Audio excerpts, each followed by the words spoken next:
அனைத்து கட்சி கூட்டத்தில் பிரதமர் கலந்து கொள்ளாதது ரொம்ப மறுபடியும் ஒரு மோசமான ஒரு மத்திய அரசாங்கத்தோட ஆணவமான போக்கு தான். இவ்வளவு நடந்திருக்கும் போது பிரதமர் கலந்துக்க மாட்டார்ன்றது, பிரதமர் மீடியாக்கிட்டையும் பேச மாட்டாரு, பார்லிமெண்ட்லையும் பேச மாட்டாரு, எதிர்கட்சிகள்கிட்டையும் பேச மாட்டாருன்னா அது ஒரு விதமான சர்வாதிகார மனப்பான்மை தான். பாகிஸ்தான்ல பிரதமர் அனைத்து கட்சி கூட்டத்தில் பேசுறாரு.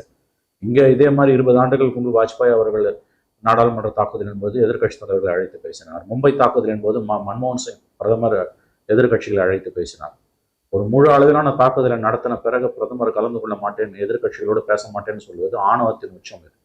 இது ஜனநாயக நாடா சர்வாதிகார நாடா என்ற கேள்வியை தான் எழுப்புகிறது. எதிர்கட்சிகள் மிகுந்த பணிவுடன் மோடி அரசு எடுக்கக்கூடிய எல்லா நடவடிக்கைகளுக்கும் ஒத்துழைப்பு கொடுத்து கொண்டிருக்கிறார்கள். இந்த நாடே மத்திய அரசாங்கத்தின் பின்னால் நிற்கிறது. யாருமே எதிர்த்து கருத்துக்களை சொல்லலை. இராணுவத்தை பாராட்டுகிறார்கள் எல்லோருமே. ராஜீவ்காந்தி, ராகுல் காந்தி கூட ஜெய்ஹிந்த் இந்தியன் மிலிட்டரி, இந்திய இராணுவம் தான் போட்டார்.